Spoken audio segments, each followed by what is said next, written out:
Aset terbesar itu bukan berarti yang paling bagus ya. BRIS itu among the yang paling tinggi, tapi juga tidak jauh-jauh banget dibandingkan yang lain. Ada nggak yang lain yang masih di atas BRIS?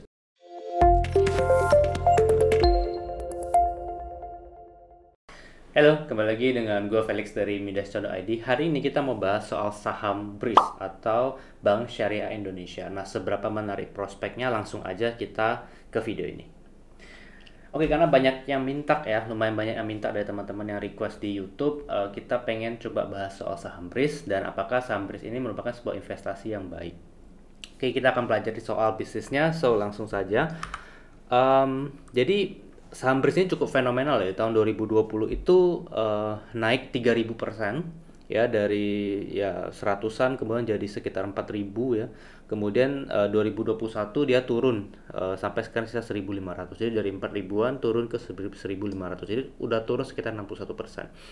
Nah, apakah penurunan ini tuh menjadi sebuah kesempatan di mana harga yang menjadi lebih murah atau tidak? Atau justru sebenarnya BRIS ini merupakan harga yang wajar aja di harga 1500-an? Nah, jadi BRIS ini dibentuk karena hasil merger ya, hasil merger antara 3 bank syariah, BUMN syariah, yaitu Bank Mandiri Syariah, kemudian Bank BNI Syariah, BRI Syariah, ketiganya merger. Merger itu adalah bergabung membentuk sebuah entitas baru. Nah, itu adalah Bank Syariah Indonesia.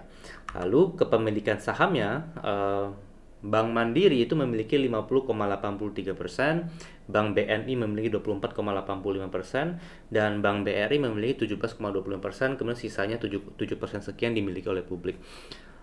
Kenapa ya kok pas merger ini kan yang punya gedean Mandiri, kenapa kok namanya BRIS, kodenya BRIS, kenapa kodenya BRIS gitu? Nah, karena sebelumnya BRIS ini sebelumnya kan BRI Syariah, itu tuh awalnya sudah IPO duluan. Nah, jadi dengan masuknya dengan mergernya Bank BRI Syariah, Mandiri Syariah, dan juga BNI Syariah bergabung, jadi surviving entity-nya itu adalah BRI Syariah, jadi BRIS. Nah, kemudian berubah nama menjadi Bank Syariah Indonesia. Kenapa? Karena ya BRIS itu sudah duluan IPO, jadi daripada IPO lagi mending ya udah pakai BRIS ini aja. Jadi singkatnya seperti itu sebenarnya. Nah, lalu pertama-tama kita mau bahas soal namanya bisnis model bank ya. Jadi bisnis model bank ini sebenarnya mirip aja antara bank syariah dengan bank konvensional. Cuma perbedaan di metodenya sebenarnya. Tapi intinya itu lebih kurang mirip aja.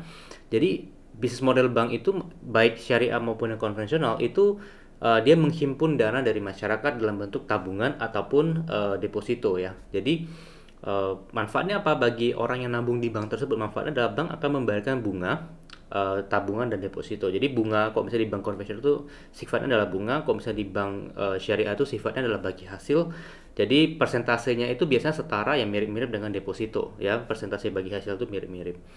Nah, lalu bank rugi dong kalau misalnya ngasih bunga atau bagi hasil ke yang naruh duit di bank. Nah, jadi bank ini punya yang namanya dia memberikan pinjaman.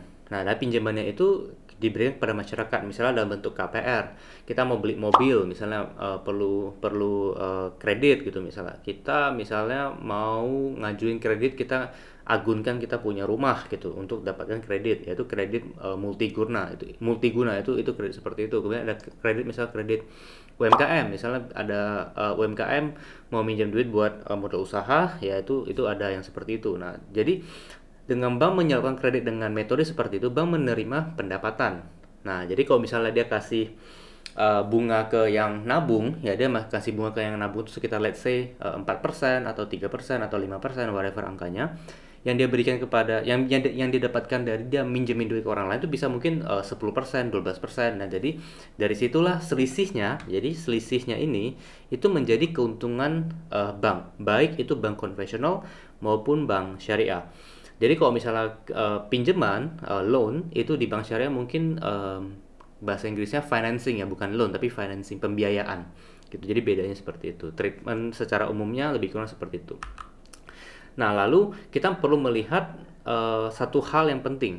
Ya, kalau misalnya kita perhatikan di sini kan, kalau misalnya kita simpulkan, tabungan dan deposito itu merupakan bahan bakunya bank. Gitu. Jadi kalau misalnya perusahaan biasa, konvensional mungkin kayak misal perusahaan bikin keramik gitu misalnya. Nah, bahan bakunya apa? Bahan bakunya tanah liat, granit dan sebagainya. Itu bahan baku.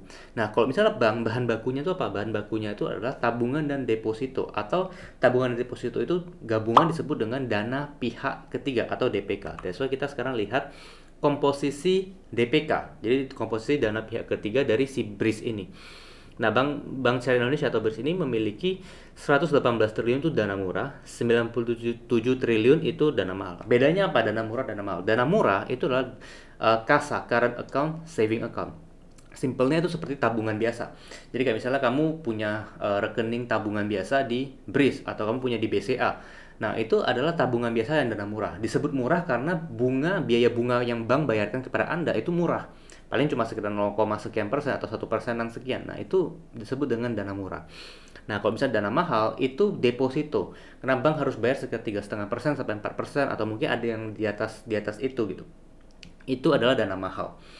Nah, jadi kalau si BRIS ini 54,8%-nya ya itu dana murah, ya dana tabungan biasa, kemudian 45,2% itu dana mahal, nilainya 97 triliun, dana murah itu 118 triliun. Nah, kalau misalnya kayak kita benchmarknya bank terbesar deh, yang market cap terbesar, misalnya BCA. Nah, BCA itu sebagian besar ya, lebih dari 54% itu setahu saya itu dana murah. Karena kenapa? Ya BCA tuh nggak perlu nge-guide orang untuk masuk ke deposito toh. Jadi di BCA tuh udah sekian banyak networknya, jadi orang tuh tetap pakai untuk pembayaran segala macam, tetap pakai BCA. Nah, that's why dana murahnya tuh bisa jauh lebih besar, sehingga akibatnya apa? Akibatnya bank memiliki cost of fund yang rendah. Nah, jadi kalau misalnya bank-bank yang memiliki dana murah yang besar ya yang porsinya besar ini, dia memiliki cost of fund. Cost of fund ini adalah simpelnya itu adalah berapa sih biaya bunga yang bank bayarkan kepada deposan ya, kepada orang yang nabung. Nah, kalau misalnya di case-nya BRIS ini 2,14%. Nanti kita akan cek bank-bank lain tuh kondisinya gimana gitu ya. Terus, nah jadi kan bisnis model bank, ingat ya, dia dari awalnya dia himpun dana dari orang yang nabung ya, either bentuknya deposito ataupun bentuknya itu tabungan biasa, kemudian disalurkan. Nah, si BRIS ini nyalurkan kreditnya ke siapa? Nyalurkan pembiayaannya itu ke siapa? Financingnya ke siapa? Nah, kalau misalnya kita lihat dari sini, komposisi terbesar itu ada di segmen consumer. Consumer itu misalnya kayak KPR ya, pemilikan mobil segala macam itu consumer. Kemudian ada yang gadai ya, 2,7%. Mikro berarti untuk usaha mikro 9,4%. SME ini adalah small medium enterprise, yaitu perusahaan UKM, bisnis UKM 12,3%, komersial 6,2%, korporasi 22,8%. Nah, jadi yang dominan itu adalah consumer dan korporasi sebenarnya. Kalau card ini 0,2%. Jadi tadi saya cek di Bank Syariah itu ada namanya yang kartu syariahnya juga ada ternyata, untuk seperti kartu kreditnya kalau misalnya di bank konvensional itu 0,2%. Tapi mostly si BRIS ini segmennya adalah pasarnya consumer dan juga korporasi. Nah, karena consumer ini dominan sekali 46,5%, kita coba lihat nanti komposisi kredit ke consumer ini dalam bentuk apa aja. Nah, terus dari sekian triliun yang bank salurkan dalam bentuk pinjaman, pasti ada sekian persen yang macet. Nah, itu disebut dengan apa? Itu disebut dengan namanya non-performing financing. Itu kalau misalnya di bank syariah. Kalau misalnya di bank konvensional itu adalah non-performing loan atau NPL. Nah, 3,3% ini angka gross, jadi angka yang kotor. Jadi angka kotor maksudnya gini, ada indikasi bahwa yang dipinjemin ini orangnya nggak bisa bayar. Ada indikasi itu, misalnya udah mendekati hari pembayaran tapi belum dibayar. Nah, kayak gitu-gitu. Nah, jadi dari total sekian triliun ini ada sekitar 75 tambah 15 ya, mungkin sekitar 100-an triliun ini, 200-an triliun ini, itu tuh 3,3%-nya tuh macet, berpotensi macet gitu. Nah, apakah ini angkanya wajar? Nah, kita coba bandingkan dengan bank-bank lain gitu ya. Apakah angka 3,3% termasuk tinggi atau tidak? Nah, lalu kita cek tadi kan ini 46,5% itu consumer paling tinggi nih porsinya. Nah, kita mau cek di consumer ini kredit yang disalurkan si BRIS ini ke siapa aja, untuk kebutuhan apa sih di consumer. Nah, di consumer itu ada beberapa jenis pinjaman ya, misalnya KPR atau Gria, kemudian BSI Auto ini untuk mobil ya, kepemilikan mobil, kendaraan. Multiguna itu 32,7%. Jadi multiguna ini adalah kredit untuk yang ada agunannya gitu. Jadi misalnya kita sudah punya aset nih, kita lagi butuh uang. Nah, kita agunkan aset kita dapat pinjaman gitu. Nah, itu adalah kredit multiguna. Uh, Pemakaiannya bebas, kita mau diapain karena kita sudah kasih agunan kan. Nah, kemudian ada kredit pensiun. Pensiunnya untuk yang orang yang sudah pensiun gitu. Jadi kan dia ada dana pensiun, kemudian dia ada pinjaman untuk, ya dia harus pensiun dulu baru dia bisa qualify untuk pinjaman pensiun. Nah, kalau misalnya kita lihat dari pembiayaan konsumernya si BRIS ini, saya bisa simpulkan bahwa pinjamannya BRIS ini lumayan aman sih sebenarnya. Kenapa? Karena pinjaman yang diberikan tuh mostly itu ada agunannya. Kayak misal KPR, kepemilikan rumah. Nah, kepemilikan rumah itu kan jelas ya ada rumahnya gitu. Jadi pinjaman yang diberikan BRIS itu sudah ada aset fisik kan. Jadi kalau misalnya tidak bisa ya mungkin akan diambil alih atau seperti apa gitu. Nah, multiguna ini dari awal memang sudah ada pinjaman ya. KPR mungkin ya awal rumahnya masih dibangun atau apa, tapi kan ketika dibangun selesai sudah ada bentuknya gitu. Nah, jadi kalau misalnya saya simpulkan dari 45,8% ya tadi ya. 46,5% pinjamannya BRIS itu sebagian besar tuh kepada kredit-kredit yang lumayan aman. Nah, kredit-kredit yang lumayan aman ini ya harusnya harusnya dia punya non performing finance itu termasuk rendah gitu. Nah, karena kan kalau misalnya pun gagal bayar ya kita bisa ambil alih asetnya. Jadi bisa untuk recover loss dari akibat pinjaman itu. Nah, pertanyaan berikutnya adalah apakah BRIS adalah pilihan investasi yang baik? Apakah BRIS ini pilihan investasi yang terbaik? Nah, untuk kita bisa menjawab pertanyaan ini, kita perlu melihat sektor perbankan. Nah, mungkin bagi teman-teman ada yang mungkin merasa gini, pengen invest ke saham bank tapi pengen yang syariah concern gitu. Teman-teman punya syariah concern, jadi pengen invest ke saham-saham bank yang yang syariah juga. Nah, ternyata ada juga yang bagus gitu di bank syariah. Nah, kita coba lihat, kita menggunakan ini ya. Jadi ini adalah stock structure maps. Nah, ini tuh apa? Ini tuh adalah rangkuman rasio-rasio dari sekian banyak perusahaan-perusahaan di Indonesia. Jadi ada 700 lebih perusahaan di Indonesia. Kita rangkum berdasarkan sektornya, kemudian berdasarkan rasio-rasio kita bisa cek mana yang terbaik di sektor tersebut. Misalnya contoh, kita ingin masuk ke saham BRIS gitu ya. Kita pengen BRIS gitu karena BRIS ini kayaknya kemarin tuh heboh gitu. Apakah bagus? Nah, kita lihat sektornya tuh financials, subsektornya itu adalah banks. Nah, kita pengen cari apakah BRIS ini adalah bank terbaik di Indonesia. Nah, caranya kita ya udah filter aja, kita pilih yang bank. Oh ya, bagi teman-teman yang mungkin bertanya kayak gimana cara dapat ini khusus untuk members. Jadi kalau teman-teman di membership pasti sudah langsung dapat ini, dan cara pakainya kita akan analisa tuh pakai kayak gini aja. Nah, saya tuh suka nge-sort satu sektor itu berdasarkan ROE. ROE itu return on equity. Return on equity itu simpelnya adalah berapa sih laba yang mampu dihasilkan untuk setiap modal atau ekuitas yang sudah ada di perusahaan tersebut. Nah, semakin tinggi ROE-nya, semakin efisien perusahaan dalam menggunakan modalnya. Jadi kalau misalnya ROE-nya let's say 10%, tapi industri itu ya rata-rata semua juga sekitar 9%, 11%. Jadi kayak lebih kurang mirip-mirip di situ. Nah, berarti menurut saya ya ini tuh bisnis yang rata-rata aja, karena dia 10% tapi yang lain juga lebih kurang kayak gitu. Tapi kalau misalnya yang lain-lain itu misalnya 6%, 7%, nah tiba-tiba dia sendiri 12%, nah itu ada satu indikasi bahwa I think there is something yang really interesting dari perusahaan itu. Nah, kalau misalnya BRIS ya kita sort berdasarkan ROE-nya, kita sort ya. Jadi BRIS, apakah ada perusahaan lain yang ROE-nya di atas BRIS? Oh, masih ada banyak.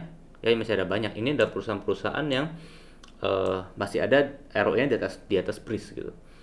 Nah, kemudian leverage yang digunakan. Nah, leverage-nya bank itu memang tinggi-tinggi. Jadi karena kan bank itu menghitung dana pihak ketiga yang nabung di bank tersebut sebagai aset ya.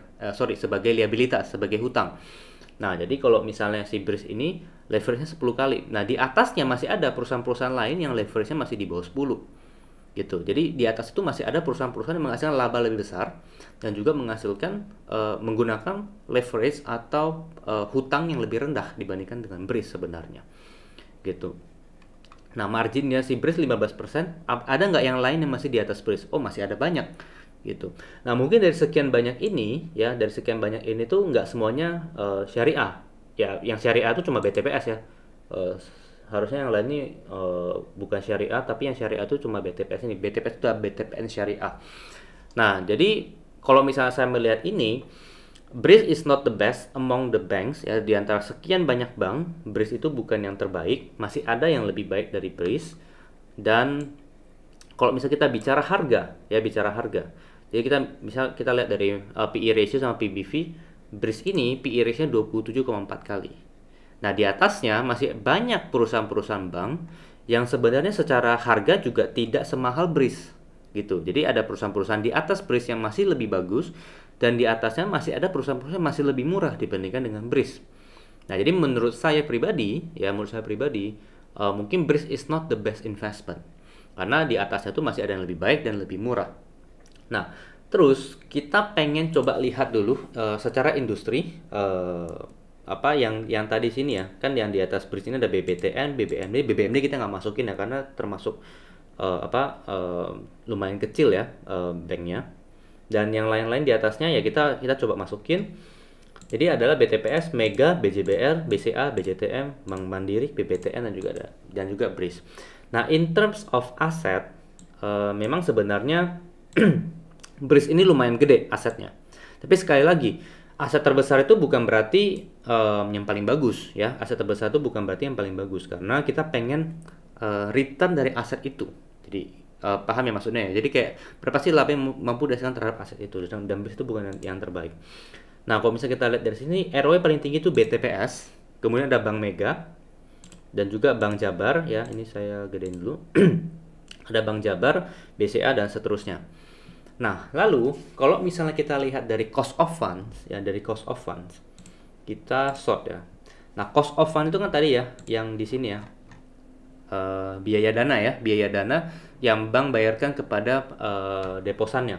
Nah, secara cost of fund, BRIS itu 2,1%. Di tengah-tengah lah ya.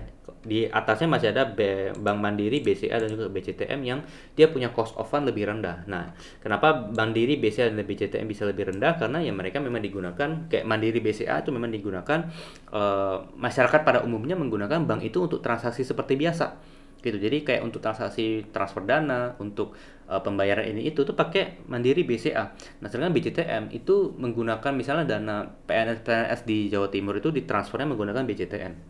Nah, jadi BCTM memiliki cost of fund yang rendah gitu. Jadi banyaknya tabungan dari ya PNS di Jawa Timur. Nah, sedangkan yang di atas ini saya yakin harusnya dengan cost of fund 5%, BTPS ini 5%, Mega ini 4%, BJBR 3,8%, BBTN 3,4%. Ini harusnya mereka mengandalkan porsi keuangan DPK-nya, komposisi DPK-nya harusnya lebih gede dana mahalnya gitu. Nah, kalau misalnya dana mahal yang lebih gede, pasti mereka punya cost of fund juga lebih gede dibandingkan yang lain. Nah, BRIS ini termasuk yang di rata-rata. Nah, yang loan to deposit, deposit growth, dan juga non-performing loans atau financing kredit macet, ini kita nggak tampilin ya, ini untuk teman-teman di membership aja. Jadi kita lebih detail kita bisa belajar di situ. Tapi ini untuk teman-teman punya info aja dulu. Nah, BRIS kemudian ada nama net interest margin. Net interest margin itu adalah berapa sih pendapatan bunga yang dihasilkan bank ya dibandingkan dengan aset-aset bank yang menghasilkan pendapatan bunga tersebut gitu. Menghasilkan pendapatan ya, kalau misalnya di BRIS ya menghasilkan pendapatan margin. Nah, BRIS ternyata dia punya, kalau kita sort ya, BRIS itu among the yang paling tinggi, tapi juga tidak jauh-jauh banget dibandingkan yang lain. BTPS ini yang cukup jomplang gitu, bisa 12,7% dia punya net margin gitu. Nah, BRIS ini berbeda dengan apa ya, dengan net profit margin. Ini berbeda. Ini net interest margin adalah dari pendapatan bunga dibagi dengan total aset yang menghasilkan pendapatan bunga tersebut. Jadi BTPS ini bisa 12,7%, BRIS itu 6,2%. Nah, di bawahnya tuh ada tapi deket-deketan 5%, 4%. Jadi masih deket-deketan. Nah, di antara semua ini kalau bisa kita lihat BBTN itu 3,4%. Dan kalau misalnya kita lihat kreditnya BBTN itu mostly kepada untuk kepemilikan rumah KPR ya. Lebih kurang mirip seperti BRIS. Nah, BRIS bisa menghasilkan 6,2% dari kredit yang lebih kurang mirip gitu. Tapi BRIS kan masih ada yang kredit UMKM dan segala macam. Tapi kalau misalnya BTN itu 90-an% itu memang untuk perumahan. Jadi that's why dia punya margin nggak mungkin bisa tinggi-tinggi banget. Karena kalau misalnya orang KPR, kita nggak bisa, bank itu nggak bisa ngasilin bunga tinggi-tinggi untuk KPR kan. Kalau bisa kita cek, di bank A KPR-nya kita let's say bunganya sekian, ya contoh 10%. Di bank B KPR-nya sekitar 8%. Pasti kita pindah ke bank B, jadi nggak ada loyalty di situ. ya kalau misalnya jadi kredit KPR sebenarnya. Nah, secara net profit ya, secara net profit BCA tetap paling tinggi ya, 30 triliun lebih, BRIS 2 triliun, BTPS ini paling rendah 1 triliun gitu. Nah, teman-teman bisa lihat kalau misalnya kita mau compare BTPS sama BRIS, ini dua bank syariah ya. Kita bisa lihat BTPS bisa menghasilkan laba 1,4 triliun. Kita gedein dulu. Ya, jadi ini kita bandingkan BTPS dan juga BRIS. Nah, kita bisa perhatikan, oke, BTPS bisa labanya 1,4 triliun. BRIS 2,3 triliun. Memang lebih gede BRIS, tapi ya gedenya juga nggak jauh ya, sama masih di antara 1 sampai 2 triliun. Nah, sekarang kita lihat asetnya. Aset BTPS, teman-teman bayangkan gini. BTPS cuma perlu aset 17 triliun untuk menghasilkan 1,4 triliun. Oke, sedangkan BRIS menggunakan 251 triliun asetnya untuk menghasilkan 2,3 triliun. Ekuitasnya BTPS cuma 6,7 triliun dan BRIS itu 24 triliun ekuitasnya. Nah, jadi dari sini kita bisa perhatikan bahwa that's why ROA-nya BTPS bisa 8%. Gede. ROE-nya BTPS bisa tinggi. Kenapa? Karena dia punya modal dan asetnya itu jauh lebih efisien dibandingkan dengan BRIS menurut saya. Ya, sama-sama syariah dan juga lebih efisien penggunaan modal dan juga penggunaan asetnya. Nah, jadi kalau misalnya Anda tanya saya, apakah BRIS ini a good investment? Menurut saya di harganya sekarang, kalau misalnya kita compare di sini ya, even BRIS sama BTPS pun, kita lihat PE ratio-nya. Jadi yang sini itu adalah kita pengen ngelihat earning power dari bank tersebut. Karena Anda percaya bahwa bank ini bisa menghasilkan terus kan. Nah, kalau misalnya kita lihat earning power-nya, BTPS lebih bagus dan lebih murah secara PE ratio-nya. Kalau misalnya kita perhatikan PE ratio BTPS cuma 18 kali, BRIS itu 27 kali. Nah, jadi menurut saya sih lebih prefer BTPS dibandingkan dengan BRIS gitu. Nah, kalau misalnya BTPS ini ya, BTPS ini teman-teman sudah bisa akses ya analisanya tuh di member area. Teman-teman klik ke membership ya. Habis itu ke analisa saham. Nah, ini ada BTPS. Ini sudah ada analisanya, teman-teman bisa pelajari dengan detail di sini gitu. Tapi kalau misalnya kita secara bank keseluruhan kita perhatikan, BRIS unfortunately bukanlah bank yang paling bagus dan paling murah. Dan memang kalau misalnya kita lihat kinerjanya memang ada perbaikan. Ya, harapannya sih memang dia getting better terus ya, makin baik terus. Tapi kalau misalnya di kondisi sekarang kita perhatikan bahwa BTPS itu jauh lebih baik. Oke, jadi gitu analisa singkat soal saham BRIS. Gimana? Apakah kamu lebih masih tertarik untuk invest ke saham BRIS atau kamu pengen cari alternatif lainnya di bank yang lain gitu? Nah, let me know in the comment apakah kamu punya saham BRIS, dan juga kalau misalnya kamu punya request saham-saham apa yang pengen kita coba analisa, silahkan masukin ke kolom komen. Oke, sampai jumpa di video berikutnya. Yang mau join ke membership silahkan klik link di bawah juga.